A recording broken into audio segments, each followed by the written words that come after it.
Imagine this, a newborn baby, still warm from the womb. They snatch it from its mother's arms and carry it to the slopes of Taygetus. Not doctors, not priestesses, judges. They are not looking for life, they are looking for imperfection. One glance, one gesture, verdict, silence, wind, a cry that quickly fades away. This is how Sparta begins. Dawn over the city. The stone underfoot is cold as a verdict. A few elders, a baby in coarse cloth. One question, to live or not to live.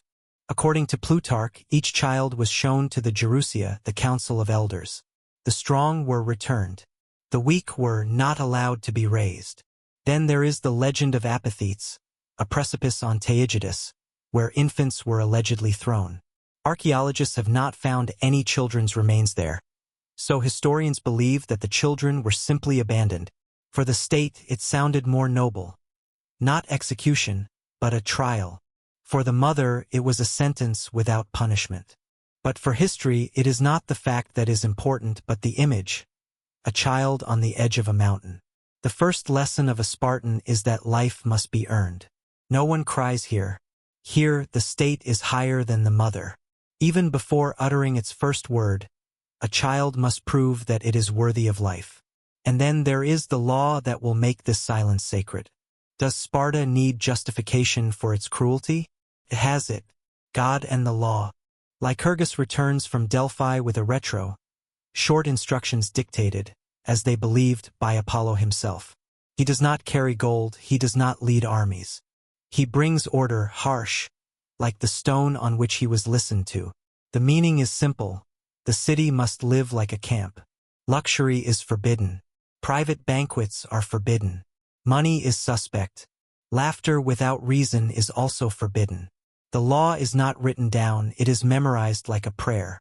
Every citizen must know not only the words, but also the rhythm of obedience. Mistakes are painful. Doubt is dangerous. Lycurgus creates a system.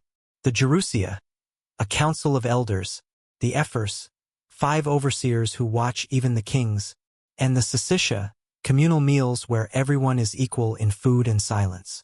Home is secondary. The main thing is order. His logic is simple and harsh. Feelings are weakness. Freedom is risk. Family is a mechanism. The body of a citizen is the material of the polis. Thus begins an experiment that will transform people into a collective with an iron will. What is horror for other Greeks is valor for Sparta. Plutarch wrote that when Lycurgus realized that his laws could one day be changed, he voluntarily starved himself to death so that Sparta would swear not to change anything. The oath worked. The city locked itself in a steel vice for centuries. A stone that does not bend seems strong until it cracks. But then Sparta did not yet know fear. Its law would even affect love and birth itself. In Sparta, childbirth is not a private matter. It is the beginning of selection. The baby is brought to the elders. A few seconds of silence, and the verdict. The strong are returned to their mothers. The weak disappear from the state's field of vision. The myth of throwing into the abyss is convenient and loud, but archaeology has not confirmed any burials of infants on Taygetus. More likely, the weak were simply left to fend for themselves. Not murder, a refusal to protect. For Sparta, it sounded more noble. The symbol remained the same. Strength is more important than life. Women here are not free. As people like to repeat, they are part of the state mechanism.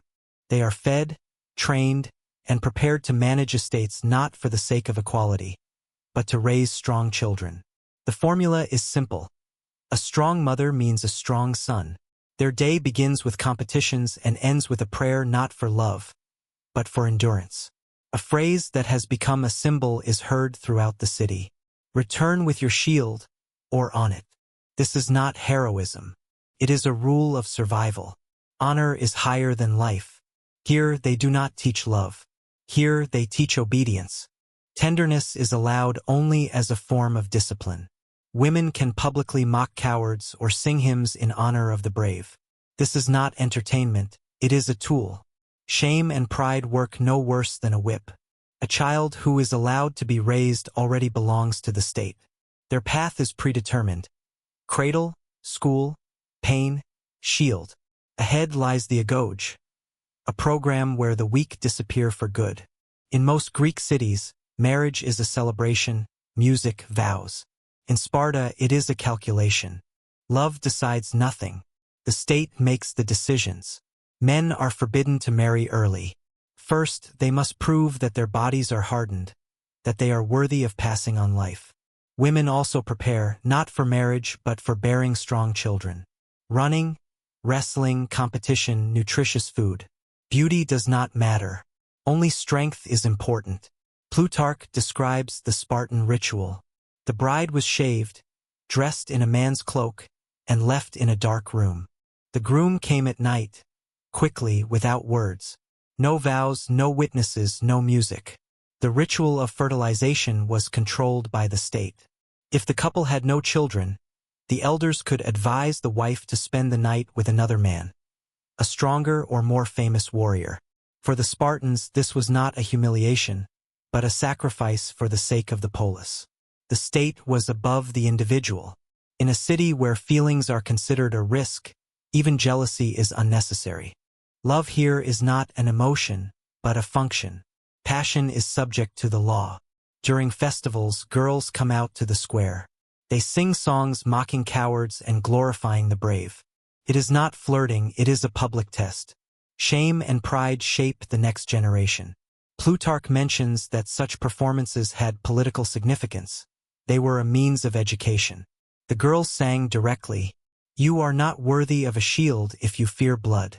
You are not worthy of us if you fear death." For the Spartans, this was not a hymn, but an instruction. Because even love had to serve the same purpose, the birth of a warrior. 7 years and childhood ends. The mother no longer calls the boy her son. She gives him to the state. No hugs, no tears. From now on, he belongs to Sparta.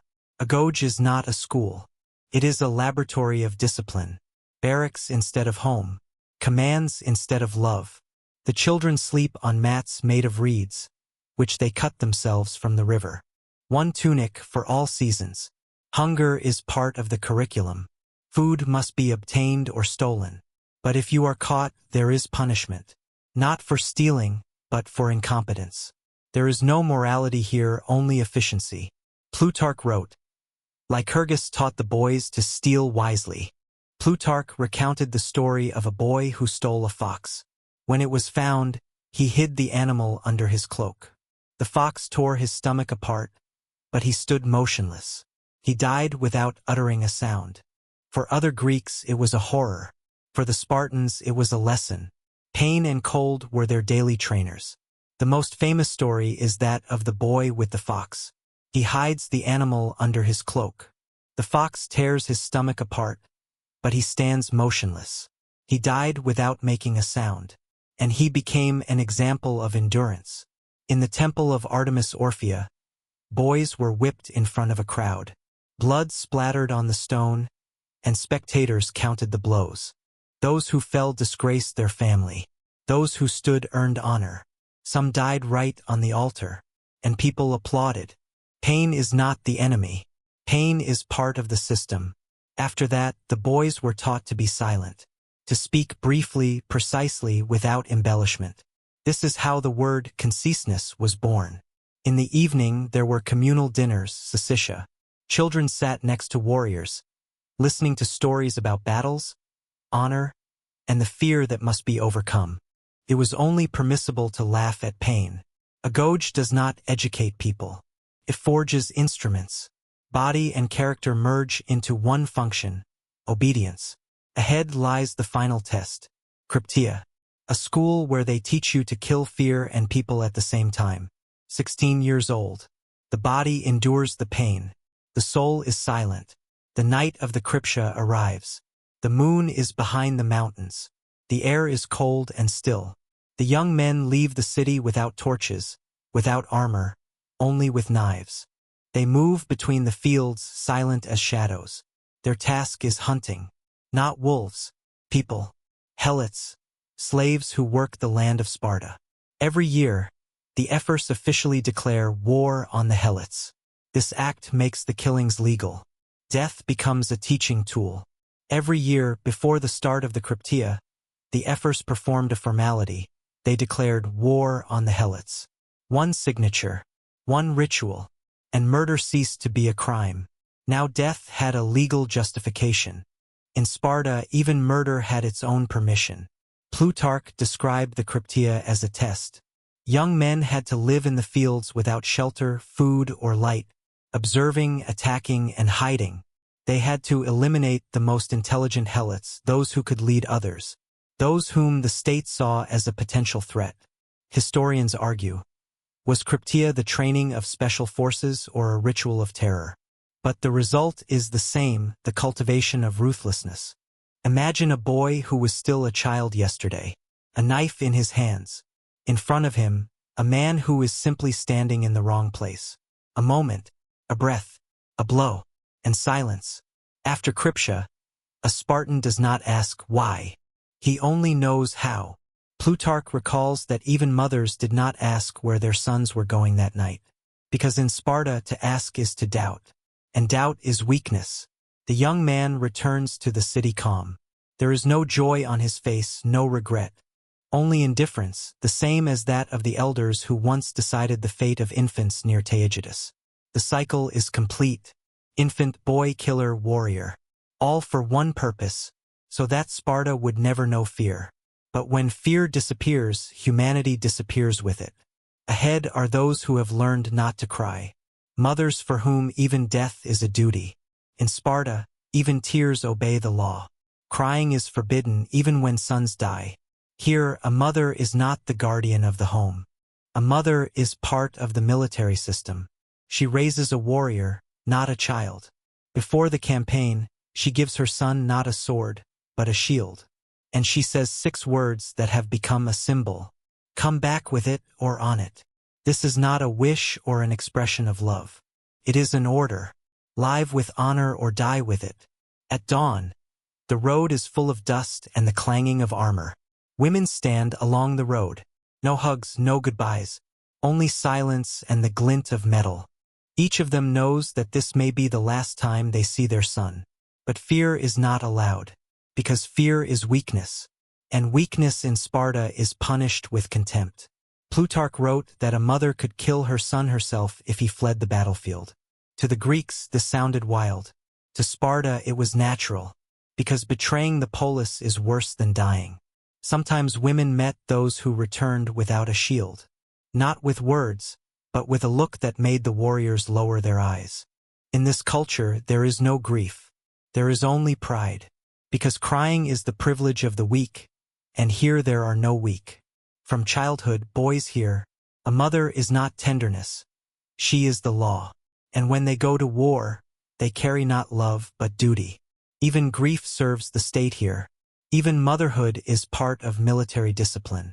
During the Battle of Leuctra, when Sparta suffered its first defeat, the women whose sons had died stood silently, while those whose sons had returned alive lowered their eyes in shame. Because in a city where honor is more important than love, crying is worse than dying. No myth lives forever, even one made of iron. Several generations had passed since Lycurgus. The laws were the same, the rituals were the same, but there were fewer and fewer warriors. Sparta fought too often. Every citizen trained for battle for 30 years. When they died, there was no one to replace them. Only the old and the young remained in the ranks. After victories comes gold, and with it comes luxury. The rich buy up land. The poor lose their status as equals. The system, built on discipline, cracks under the weight of its own privileges. One Spartan, 30 years of investment. From birth to battle, 3 decades of selection and training. When he fell in battle, the state lost not a person, a production cycle. And no one could fill this gap faster than a generation. Discipline turns into a show. Heroism into a memory. The agoge no longer trains warriors, but only imitations of endurance. 371 BC. The field near Leuctra. Against Sparta, Thebes. Epaminondas is in command. His plan is simple. Strike at the center where the Spartan king stands. The Spartans do not change their formation. Orders are not discussed. The strike closes the ranks. The king falls first. Behind him, the elite. 400 Spartans are dead. For a city with only 1,500 citizens left, this is the end. Along with them, the myth of the invincible dies. After Leuctra, Sparta loses its allies and land. The city still exists, but only as a shadow of its former glory. A few generations later, the Romans arrive. In the Temple of Artemis, they watch as boys are beaten with whips. Once it was a ritual of honor. Now it is a spectacle. Blood for applause. Plutarch wrote that the old customs remained, but their meaning was lost. The silence that once signified strength became a decoration. It is not the city that is dying, but the idea. When faith becomes a show, only an empty ritual remains. Sparta destroyed weakness and lost flexibility. It destroyed love and lost its future. It turned people into weapons and was left without people. But its principles survived. In every slogan about a pure nation, in every worship of perfect strength, in every fear of humanity, and every time someone repeats these words, history returns to the slopes of Taygetus, where the state decides who is worthy of life.